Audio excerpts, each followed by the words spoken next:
সময়ৰ লগত পৰিৱৰ্তন হোৱা মানুহ আমি দেখিছোঁ অসমত। এবছৰ আগৰ কথা, যেতিয়া জুবিন দা আছিল, তেতিয়া মাত কথা বেলেগ আছিলে।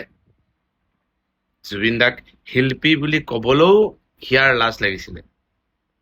এজন গায়ক হেনো, গায়ক। আৰু এতিয়া যেতিয়াই জুবিন দা ঢুকাই গ'ল বা মৰি গ'ল, আৰু এতিয়া তাৰ মুখৰ মাত বেলেগ। আমি কি বুজিম? সেই জুবিন দাই কৈছিলে বটলা মাল বুলি, তয়ো এটা বটলা মাল। হাৱা লগত তয়ো পৰিৱৰ্তন হৈ গৈ আছ বেলেগ। তোৰ জুবিন দাৰ প্ৰতি কোনো মৰম চেনেহ নাই। জাষ্ট পাব্লিচিটি পাবৰ কাৰণে এইবোৰ কৰি আছ। মানুহক দেখুৱাই আছ। মানুহবোৰ অকৰা, নেদেখে যেন, চকু অন্ধ হয়। চব অন্ধ। এজন বিশেষ অসমৰ সংগীত জগতৰ ৰজা বুলি কোৱা আৰু একাংশ মানুহে তেওঁক ৰজা পাতি থোৱা এজন বিশেষ গায়ক, তেওঁক বেলেগে শিল্পী কয়, মই গায়ক বুলি কওঁ। সদিয়া গণশিল্পী আৰু জনতাৰ শিল্পী। তেওঁ গণশিল্পী হোৱাগে নাই। তেওঁ জনশিল্পী আৰু গণশিল্পী হ'বলৈ বহুত দিন আছে। তেওঁ নিজকে গণশিল্পী বুলি ভাবে 30,000 গান গোৱাৰ কাৰণে। তেওঁ নিজকে বিহু ষ্টেজত গৈ পেলাই কয়, মই 40,000 গান গালো ইমান দিনত। তেওঁ মৰিলে কিমান মানুহ তেওঁৰ লগত যায়, এইটো এটা প্ৰশ্নবোধক। তেওঁ মৰোতে ইমান মানুহ যায় নে নাযায়, প্ৰশ্নবোধক। তেওঁক তৈলমৰ্দন কৰি থকা, তেওঁক অইলি কৰি থকা, তেওঁক তেল মাৰি থকা, পাম দি থকা যিসকল আছে, সেইসকলৰ বাবে তেওঁ ভগৱান। আমাৰ বাবে ভগৱান নহয়। আপুনি অমৰ হয়নে নহয় এইটো প্ৰশ্নবোধক, আৰু আপুনি মৰোতে কিমান মানুহ লগত যায় এইটো প্ৰশ্নবোধক। মই স্পষ্ট কথা কোৱা মানুহ, ভয় নকৰো।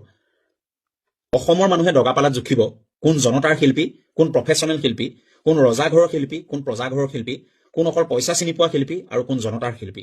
এইটো অসমৰ মানুহে দগাপালাত জুখিব। ঠিক। মই যোৰহাটৰ 6.5 লাখ মানুহৰ প্ৰতি অনুৰোধ, পূজা প্ৰতি বছৰে পাম, জুবিন গাৰ্গ একো নাহে। সকলোকে অনুৰোধ জনাইছো, সকলো কমিউনিটি, সকলো ধৰ্মৰ লোকক। মই বৰুৱা চাৰিআলি আহি আছো। আজি প্ৰাগ নিউজৰ উৎপল বৰা হৈ অহা নাই বৰুৱা চাৰিআলিলৈ। মই যোৰহাটৰ উৎপল বৰা হৈ আহি আছো। মই প্ৰাগ নিউজৰ উৎপল বৰা হৈ আহি থকা নাই। মই প্ৰথম যোৰহাটৰ উৎপল বৰা। সকলোৱে বৰুৱা চাৰিআলিলৈ আহক। আপোনালোকে শুনিছেনে?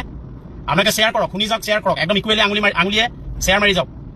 বৰুৱা চাৰিআলিলৈ আহক আপোনালোক। সকলোৱে কৈছে আপুনি কষ্ট কৰক। মই ইয়াতকে কি কষ্ট কৰিম? পাগলৰ দৰে 3-4 দিন লাগি আছো, আৰু ইয়াতকে কি কষ্ট কৰিম? মই আছে জুবিন ককাইক একদিনৰ কাৰণে যোৰহাটত লাগিব। গোটেই উজনি ৰাইজক কৈছো, মোৰ লগত থকা ফ্ৰেণ্ড আটাই উজনি ৰাইজক কৈছো, হয় সমাধি, নহয় অন্ত্যেষ্টিক্ৰিয়া, নহয় একদিন জুবিন গাৰ্গক লাগিব। একদিন জুবিন গাৰ্গক লাগিব। জুবিন গাৰ্গ অকল গুৱাহাটী নহয়, জুবিন গাৰ্গ সৰু সজাই নহয়, জুবিন গাৰ্গ সোণাপুৰ নহয়, এইবোৰ জেগা পিছত পাইছে। একো সৰু সজাই জুবিন গাৰ্গে থাকোতে সৰু সজাই নাই। একো সোণাপুৰৰ কথা এবাৰো এটা গানত গোৱা নাই জুবিন গাৰ্গে সোণাপুৰৰ কথা। গতিকে জুবিন গাৰ্গ জন্ম যোৰহাটে দিছে, জুবিনৰ গান জন্ম হৈছে যোৰহাটত, জুবিন বনিছে যোৰহাটত, জুবিন যোৰহাটৰ পৰা গুৱাহাটী গৈছে, জুবিন যোৰহাটৰ পৰা গুৱাহাটী গৈছে।